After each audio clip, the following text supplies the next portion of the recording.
میں درد کی شدت سے وہیں بیٹھ گیا، اپنے پیر کو ملنے لگا، لیکن درد میں کمی ہی نہیں آ رہی تھی۔ اچانک مجھے لگا جیسے میرے پیچھے سے کوئی بڑی تیزی سے گزرا ہے۔ میں نے فوراً پلٹ کر دیکھا تو وہاں کوئی نہیں تھا۔ میری نظر ارد گرد کے ماحول پر گئی تو میرا دل خوف سے کانپ اٹھا۔ ہر طرف گپ اندھیرا، کچی پکی قبریں دیکھ کر مجھ پر خوف آہستہ آہستہ چھانے لگا۔ مجھے اپنے جسم سے پسینے چھوٹتے ہوئے محسوس ہوئے۔ میں نے پاؤں کے درد کو بھلا کر اپنا بیگ زمین سے اٹھا کر کندھے پر ڈالا اور وہاں سے چل پڑا، لیکن میں مسلسل محسوس کر رہا تھا کہ میرے ارد گرد کوئی ہے۔ اللہ کا نام لے کر میں نے باہر کے راستے کی طرف دوڑ لگا دی۔ راستے میں جھاڑیوں سے الجھ کر کئی بار میں گرتے گرتے بچا، لیکن میں رکا نہیں۔ میرے دل میں یہی خوف تھا کہ اگر میں رک گیا تو پھر بچ نہیں پاؤں گا۔ اب مجھے بھاگتے ہوئے بھی محسوس ہو رہا تھا کہ کوئی باقاعدہ میرے پیچھے بھاگ رہا ہے۔ سامنے ہی قبرستان کا دروازہ تھا۔ چند فٹ کا فاصلہ میں نے بجلی کی تیزی سے طے کیا اور دروازے تک پہنچ گیا۔ قبرستان سے باہر تو نکل آیا، لیکن باہر آ کر بھی میں رکا نہیں۔ میں قبرستان کی چار دیواری سے جلدی دور جانا چاہتا تھا۔ ڈھابے پر لگے بلب کی ملگجی سی روشنی دور سے دکھائی دے رہی تھی۔ ڈھابے پر پہنچ کر میری ہمت ختم ہو گئی۔ جانے میں کس حال میں تھا، ڈھابے پر کام کرتا چھوٹا لڑکا بار بار مجھ سے میری حالت کی وجہ پوچھ رہا تھا۔ میری جیکٹ جھاڑیوں میں اٹکنے کی وجہ سے کئی جگہ سے پھٹ چکی تھی۔ میرے منہ سے پانی کے سوا کوئی بات نہیں نکل رہی تھی۔ اس نے مجھے پانی پلایا اور پھر وہی لڑکا رکشے میں مجھے گھر چھوڑ کر گیا۔ مجھے اپنے قریب امی کے رونے کی آواز آ رہی تھی۔ وہ روتے ہوئے بار بار میرا نام لے کر مجھے پکار رہی تھی۔ ابو کی بے حد پریشانی کی آواز میں امی کو حوصلہ دینا، میں سب کچھ سن رہا تھا۔ کوشش کے باوجود میں اپنے جسم میں کوئی حرکت محسوس نہیں کر پا رہا تھا۔ امی کا رونا مجھے تکلیف دے رہا تھا۔ اچانک مجھے خیال آیا، تو میرے خدایا، کیا میں مر چکا ہوں؟ ہاں، میں نے یہی تو سنا تھا کہ مرنے کے بعد ہم اپنے پیاروں کی آوازوں کو سن سکتے ہیں۔ نہیں، یہ نہیں ہو سکتا۔ میں اتنی جلدی نہیں مر سکتا۔ مجھے تو ابھی بہت سا پڑھنا ہے، امی ابو کے خوابوں کو پورا کرنا ہے۔ یا اللہ، میری جدائی تو میرے ماں باپ سہ نہیں پائیں گے۔ اس قدر بے بسی پر میری آنکھوں سے آنسو بہنے لگے۔ مجھے اپنی آنکھوں سے گرم پانی نکلتا محسوس ہو رہا تھا۔ اچانک مجھے ایسا لگا جیسے کوئی سانپ جیسی چیز میرے پیروں کو اپنی لپیٹ میں لے رہی ہو۔ آہستہ آہستہ اس چیز نے مجھے اپنی لپیٹ میں مکمل لے لیا، اتنا زیادہ کہ مجھے اپنے سینے پر بہت شدید بوجھ محسوس ہوا اور سانس رکنے لگا۔ میرے منہ سے سسکیوں کی آواز نکلنا شروع ہو گئی۔ مجھے امی کی آواز اور زیادہ قریب سے سنائی دینے لگی۔ وہ مجھ سے بات کر رہی تھیں، بار بار یہی کہہ رہی تھیں کہ ہمایوں بیٹا، آنکھیں کھولو، کیا ہو گیا ہے تمہیں؟ بہت مشکل سے میرے منہ سے امی کا لفظ نکلا اور پھر میں نے اپنی آنکھوں کو آہستہ آہستہ کھولنا شروع کیا۔ ہر چیز دھندلی دکھائی دے رہی تھی، میری آنکھوں سے پانی بہہ رہا تھا، اور پھر مجھے اپنے پاس بیٹھی امی کا چہرہ صاف دکھائی دیا۔ میں نے جیسے ہی امی کو دیکھا وہ خوشی سے مسکرانے لگیں، کبھی میرے ماتھے پر پیار کرتیں، کبھی میرے بالوں کو سنوارتیں۔ میں کچھ بول تو نہیں پایا، لیکن اتنا یقین ہو گیا کہ میں ابھی زندہ ہوں۔ اتنی تکلیف کے باوجود مجھے اپنے دل میں سکون محسوس ہوا۔ میں نے دل ہی دل میں اللہ کا شکر ادا کیا کہ مجھے ابھی جینا ہے اپنے ماں باپ کے لیے، ہمت کرنی ہے۔ مگر مجھے سمجھ نہیں آ رہا تھا کہ مجھے ہوا کیا ہے، میرا جسم حرکت کیوں نہیں کر رہا۔ میں اس وقت گھر کے پاس ہی ایک چھوٹے سے ہسپتال میں تھا۔ پھر میں نے ڈاکٹر کو اپنے پاس آتے ہوئے دیکھا۔ وہ امی کو بتا رہا تھا کہ یہ میں نے کچھ دوائیاں لکھ دی ہیں، اگر ان سے فرق نہ پڑا تو آپ اسے کسی بڑے ہسپتال لے جائیے گا۔ اگلے دن میں گھر آ چکا تھا، اپنے بستر پر لیٹا تھا جب ابو اندر آئے۔ ابو بہت کمزور اور نڈھال لگ رہے تھے۔ انہوں نے ایک پانی کی بوتل امی کو دی اور کہا کہ یہ پانی دم والا ہے، امام مسجد سے لایا ہوں۔ انہوں نے کہا کہ کچھ پانی مجھے پلا دیں اور کچھ پانی ہلکا ہلکا پورے جسم پر چھڑک دیں۔ امی نے ایسا ہی کیا۔ میں جو پتھر کا بت بنا بیٹھا تھا، اچانک مجھے یوں لگا جیسے میرے جسم کو آگ نے اپنی لپیٹ میں لے لیا ہے۔ مجھے صاف محسوس ہو رہا تھا کہ میرے کپڑوں کو آگ لگ گئی ہے، جو میرا جسم بھی جلا رہی ہے۔ اچانک میں اٹھ بیٹھا اور زور زور سے چلانا شروع کر دیا۔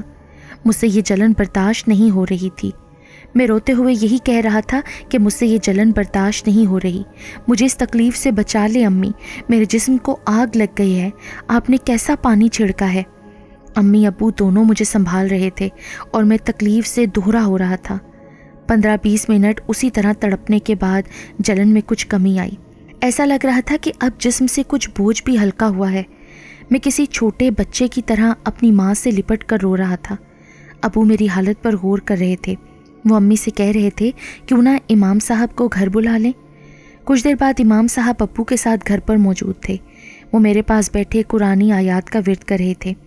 مجھے اپنے جسم میں عجیب بے چینی محسوس ہو رہی تھی۔ جی چاہ رہا تھا یہاں سے بھاگ جاؤں۔ امام صاحب میری حالت پر غور کرنے لگے۔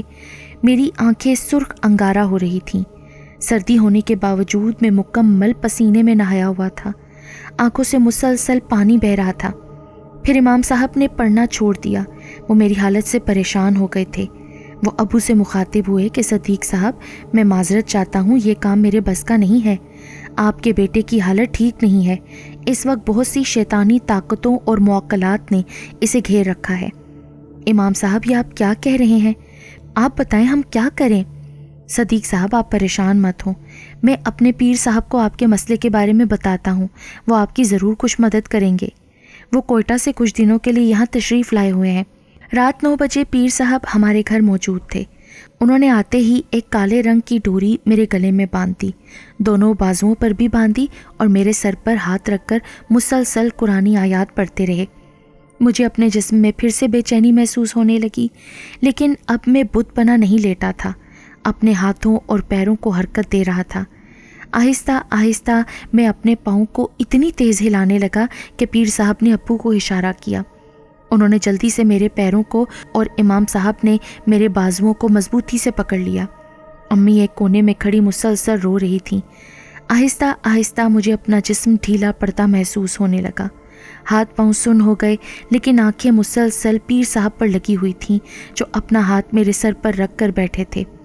وہ باری باری مجھ پر جھک کر دم کر رہے تھے۔ انہوں نے اشارے سے امی کو پانی لانے کا کہا، پھر پانی پر دم کر کے کچھ پانی میرے چہرے اور جسم پر چھڑک دیا اور کچھ اپنے ہاتھوں سے مجھے پلانے لگے۔ میرا جسم جو کئی دنوں سے انگارے کی طرح جل رہا تھا، مجھے تھوڑا سا سکون محسوس ہوا، اور وہ اب مجھ سے پوچھنے لگے، بیٹا کیا تمہارے ساتھ کوئی حادثہ ہوا تھا؟ مجھ سے ٹھیک طرح سے بولا تو نہیں جا رہا تھا، مگر میں نے ٹوٹے پھوٹے الفاظ میں اس دن کا واقعہ بتا دیا۔ میری اس حالت کو آج 4 دن ہو گئے تھے۔ پیر صاحب ابو سے کہہ رہے تھے کہ آپ کل اپنے بیٹے کو مسجد لے آئیے گا، میں اس کا علاج وہیں کروں گا۔ آتے ہوئے 7 گز سفید کپڑا، 7 گز کالی ڈوری، اور جتنا آپ کے بیٹے کا وزن ہے اتنا ہی گوشت بھی لانا ہے۔ اب آپ مجھے اجازت دیں۔ جب سے میری طبیعت خراب تھی، اسد اور نبیل روز مجھ سے ملنے آتے تھے۔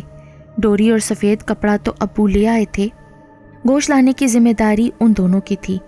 جب میرا وزن کیا گیا تو میری حیرت کی انتہا نہ رہی۔ مشین 55 kg بتا رہی تھی، جبکہ میرا وزن 70 سے بھی اوپر تھا۔ 4 دنوں میں اتنا وزن کم، اسی لیے تو میں چل نہیں پا رہا تھا۔ کمزوری حد سے بڑھ رہی تھی۔ 4 قدم چلتا اور پھر بیٹھ جاتا، جیسے میں صدیوں کا بیمار ہوں۔ اگلے دن سب سامان لے کر ہم پیر صاحب کے پاس پہنچ گئے۔ پیر صاحب نے کپڑے کو نیچے بچھا دیا اور مجھے اوپر لیٹنے کو کہا۔ میں اس کپڑے پر سیدھا لیٹ گیا۔ پھر پیر صاحب نے کالی ڈوری کو میرے ارد گرد حصار کی شکل میں لپیٹ دیا اور میرے پاس بیٹھ کر کلام الہی کا ورد شروع کر دیا۔ وہ مسلسل قرآنی آیات پڑھ رہے تھے۔ کافی دیر بعد انہوں نے اپنی آنکھیں کھولیں اور مجھے بیٹھنے کا اشارہ کیا۔ میں جیسے ہی اٹھ کر بیٹھا، امام صاحب نے پیر صاحب کے اشارے پر وہ گوشت جو میرے وزن کے حساب سے لایا گیا تھا اس کپڑے پر رکھ دیا۔ پھر انہوں نے میرا ہاتھ پکڑ کر مجھے اس حصار سے باہر نکالا اور اس کپڑے میں ہی گوشت کو لپیٹ کر کالی ڈوری سے باندھ دیا اور کہنے لگے، اسے اسی قبرستان رکھاؤ جہاں تمہارے ساتھ یہ حادثہ ہوا تھا، اور ہاں، پیچھے پلٹ کر مت دیکھنا۔ اس کام میں میرے دوستوں نبیل اور اسد نے میری مدد کی تھی۔ قبرستان سے گھر آ کر میں نہانے لگا اور نہانے کے بعد مجھے نیند آنے لگی۔ پوری رات سکون سے سونے کے بعد مجھے اپنا جسم بہت ہلکا محسوس ہوا۔ امی میرے لیے ناشتہ لے کر آئیں۔ کھانے کو دیکھ کر مجھے شدید بھوک محسوس ہوئی۔ ناشتہ کرتے ہوئے امی کو دیکھا تو وہ مجھے ہی دیکھ رہی تھیں۔ ان کی آنکھوں میں آنسو تھے۔ جلدی سے ٹھیک ہو جاؤ میرے لال۔ امی میں اب ٹھیک ہوں، آپ کیوں پریشان ہوتی ہیں؟ ناشتے کے بعد میں پیر صاحب سے ملنا چاہتا تھا۔ امی نے مجھے روکا بھی کہ تم ابھی بہت کمزور ہو، مگر میرا ملنا ان سے ضروری تھا۔ میں آہستہ آہستہ چلتا ہوا باہر آ گیا، لیکن ابھی چند قدم ہی چلا تھا کہ میری ہمت جواب دے گئی۔ سامنے سے ہی میرے دوست اسد اور نبیل میری طبیعت کا پتہ کرنے آ رہے تھے۔ مجھے دیکھتے ہی تیزی سے میری طرف بڑھے اور سہارا دے کر مسجد تک لے گئے۔ میں اپنی اس حالت کی وجہ ان سے جاننا چاہتا تھا کہ آخر مجھے ہوا کیا تھا۔ میرے پوچھنے پر پیر صاحب مسکرا کر دیکھنے لگے۔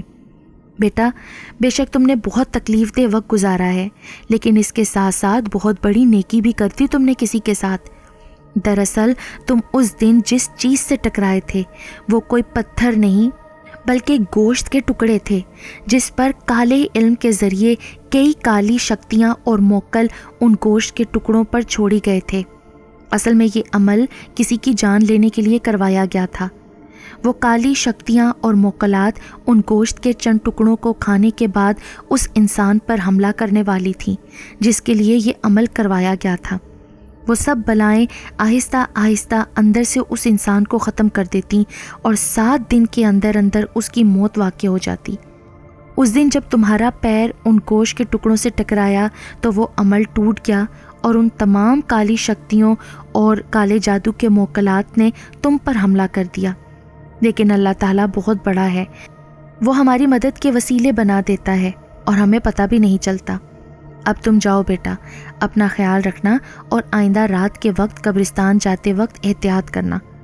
جو حالت میری ہوئی تھی رات تو کیا، میں تو صبح کے وقت بھی قبرستان جانے کا سوچ نہیں سکتا۔ اتنے دنوں بعد جب میں نے پہلی بار خود کو آئینے میں دیکھا تو میں اپنے آپ کو پہچان ہی نہ پایا۔ آنکھوں کے گرد گہرے سیاہ حلقے، سر کے بال کافی حد تک اڑ چکے تھے، گول چہرہ پچکے ہوئے گالوں میں بدل چکا تھا۔ مجھے اپنی حالت پر دوبارہ آتے آتے 1 سال کا عرصہ لگا، لیکن اتنے سال گزر جانے کے باوجود آج بھی میں ان موکلات اور کالی شکتیوں کے حملے سے کمزوری محسوس کرتا ہوں۔ اس کے ساتھ ساتھ ایک اور سوال جو اکثر میرے خیال میں آتا ہے، کیا دنیا میں اس قدر سنگ دل بھی ہوتے ہیں جو دوسروں کی جان لینے کے لیے اس حد تک چلے جاتے ہیں؟ در حقیقت وہ کالے جادو کے ذریعے نہ صرف اپنی دنیا بلکہ آخرت بھی خراب کر رہے ہوتے ہیں۔